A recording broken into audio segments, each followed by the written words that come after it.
Kembali di Sapa Indonesia Pagi, Saudara. Di bulan Ramadan, pola hidup kita biasanya ikut berubah. Mulai dari jam tidur, pola makan, hingga asupan cairan yang seringkali berkurang selama berpuasa. Kondisi ini tidak jarang berdampak pada kesehatan kulit yang menjadi lebih mudah dehidrasi, tampak kusam, bahkan terasa lebih sensitif. Padahal merawat diri termasuk juga menjaga kesehatan kulit merupakan bagian dari self-love yang penting. Terlebih di momen Ramadan yang juga bertepatan dengan peringatan International Women's Day. Lalu seperti apa cara menjaga kulit agar tetap sehat, terhidrasi, dan tetap terlihat fresh serta glowing selama menjalani ibadah puasa? Pagi ini sudah hadir bersama kita di studio Dr. Agatha, dokter estetika dari The Master yang akan berbagi tips seputar perawatan kulit selama Ramadan. Selamat pagi, dokter. Selamat pagi. Kabar sehat ya, dokter ya? Sehat selalu. Terima kasih sudah bergabung di Kompas TV. Dokter, ini kan juga lagi Ramadan, bertepatan juga dengan International Women's Day. Nah, ada apa sih dok yang spesial di The Master? Oke, kalau Ramadan nih kan kita seperti yang kita tahu mayoritas orang Indonesia menjalani ibadah puasa. Artinya pasti ada perubahan pola makan, pola minum, dan pola tidur. Dan ternyata perubahan-perubahan itu berdampak ke kesehatan kulit dan penampilan kita. Nah, di situ peran Dermaster. Dermaster ini dia menyediakan serangkaian treatment untuk mengatasi keluhan-keluhan itu meskipun kita harus berhadapan dengan perubahan-perubahan yang terjadi. Oke. Nah, sebagai skin expert Dermaster, menurut dokter Agatha apa sih dok yang terjadi pada kulit kita kalau sedang berpuasa? Kalau tadi dokter sempat mengatakan kan pola makannya juga berubah ya? Oke, di saat pola makan dan pola minum kita berubah, badan kita itu bisa mengalami kekurangan nutrisi, termasuk kulit kita. Nah, kalau kulit kita dehidrasi, kurang cairan, penampilannya pun akan terlihat lebih kusam, tidak fresh, terus ya jadi nggak glowing seperti itu. Jadinya ya itu harus dirawat lebih ekstra, apalagi sedang menjalani puasa. Gitu. Oke, nah kalau tadi misalnya kulitnya kering ataupun juga sampai dehidrasi, masalah apa yang bisa muncul dan gimana solusinya dan kenapa skincare tuh cukup nggak sih dok sebetulnya? Oke, kalau misalnya kulitnya lagi dehidrasi nih, secara looks kan kurang bagus nih, pasti dia terlihat kusam. Tapi secara jangka panjang dia juga kurang bagus Kak. Karena dia bisa menyebabkan skin barrier kita tuh melemah. Skin barrier itu kan pelindung kulit nih. Jadi kalau skin barriernya melemah, yang terjadi kulitnya lebih gampang iritasi, kena kotoran dikit bisa jadi jerawat, kena matahari dikit lebih gampang jadi flek, keriput halus, dan lain-lain. Jadi kalau sudah seperti itu lebih susah lagi untuk diatasi. Jadi kenapa skincare aja nggak cukup? Kalau saya analogikan kira-kira gini, kulit yang kering banget nih, itu kayak kanebo kering, pernah tahu ya? Kanebo kering kan kaku kayak keripik tuh. Ketika kanebo itu kita siram pakai air, dia nggak mungkin langsung basah. Dia pasti butuh waktu, kita butuh rendam dia sampai dia kembali basah. Sama persis dengan kulit kita. Ketika kulit kita itu kering banget nih, terus kita cuman oles pakai skincare, skincare itu tidak akan bisa terserap dengan optimal. Begitu kira-kira. Oke, nah kalau treatmentnya itu yang bisa dilakukan apa sih dokter? Kalau di Dermaster kan misalnya ada skin booster ya. Iya, Nah betul. itu apa kenapa bisa perawatan apa yang tepat dan kenapa biasanya orang mau mengambil skin booster? Ya, skin booster itu sangat efektif di saat seperti ini karena tadi balik lagi menggunakan skincare aja nggak akan cukup. Jadi datanglah yang namanya skin booster. Skin booster itu adalah nutrisi yang disuntikan langsung ke bawah kulit. Ya kalau kita dehidrasi, badan kita dehidrasi kalau minum aja kan kurang nih, jadi harus diinfus. Sama kalau di kulit kita, kalau dioles aja kurang cukup, kita harus suntik langsung ke bawah kulit. Gitu, jadi dia efeknya langsung menghidrasi tepat sasaran. Efeknya lebih glowing, hidrasi alaminya segera kembali. Jadinya dia akhir-akhir ini memang sedang populer terutama di bulan Ramadan dan bulan puasa ini. Oke, berarti efektivitasnya lebih tinggi ya dokter ya? Tentu saja kalau dibanding skincare. Nah gitu dok, kalau misalnya tadi untuk kulit yang kering, kalau misalnya kulit berminyak itu juga butuh nggak sih dok? Karena kan kalau berminyak kayaknya udah lembab ya kulitnya. Iya, ini adalah kesalahan yang sering kali dianggap benar.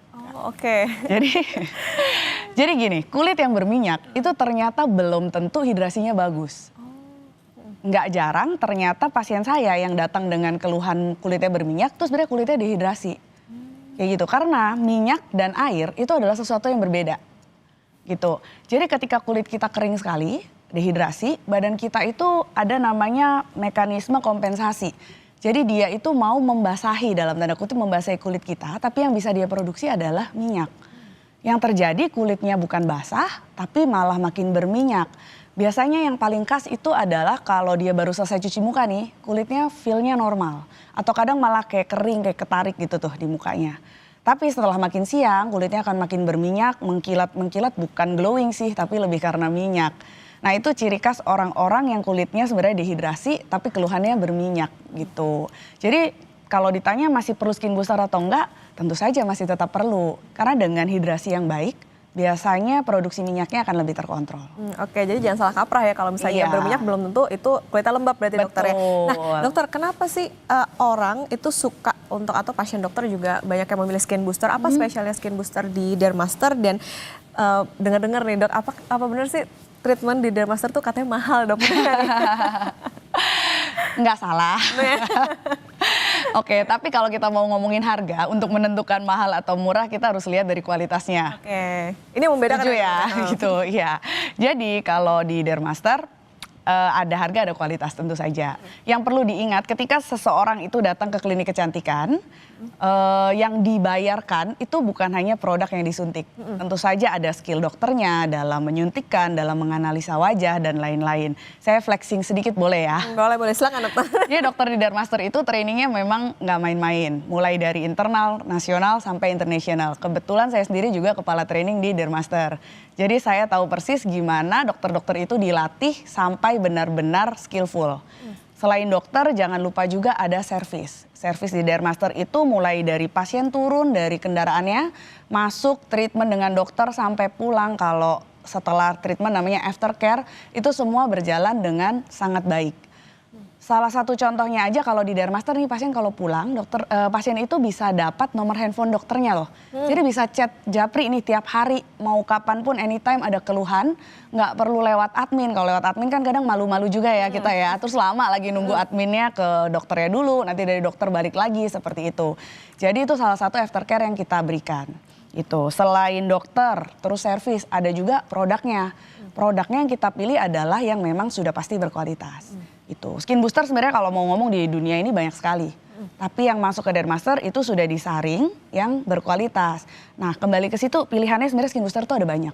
Ada yang fokusnya untuk hidrasi, ada yang fokusnya untuk mencerahkan, anti-aging, stimulasi kolagen, tekstur dan lain-lain.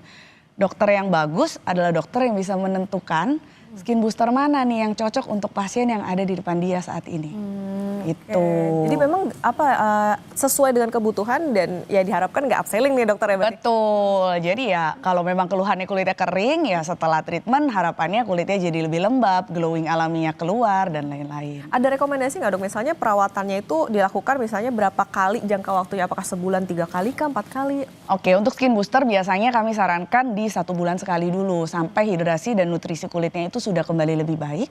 Biasanya jarak untuk menyuntikkan skin boosternya itu lebih panjang lagi. Oke, tapi kalau misalnya dilakukan dalam waktu sebulan, skin booster cukup nggak sih dok atau butuh perawatan lain gitu misalnya? Yang Biasanya akan juga. dikombinasi sih, tetap ada kombinasi. Skin booster itu kan fungsinya hanya menutrisi dari dalam. Oke, nah ini semakin menarik nih. Nah dok, spill dong ada Ramadan offers nggak nih dari Dermaster supaya bisa tetap fresh, aktif, glowing selama Ramadan ini? Tentu saja ada, nggak usah khawatir. Selama bulan Ramadan untuk skin booster kami ada diskon 15% di seluruh cabang Dermaster di Indonesia. Bukan hanya skin booster, sebenarnya masih ada beberapa promo lain. Fungsinya adalah untuk memastikan pasien-pasien kami bisa lebaran dan liburan dengan kondisi wajah terbaiknya. Oke, ini buat persiapan nanti lebaran makin glowing terutama buat yang udah punya THR ya dokter. Betul. Juga bisa training buat skin booster sebagai tadi self love juga ya dokter. Self love, yes. Untuk menjaga kesehatan kulit. Terima kasih dokter Agatha, dokter estetika dari Dermaster sudah bersama di Sapa Indonesia Pagi. Sehat selalu Terima dokter Agatha. kasih.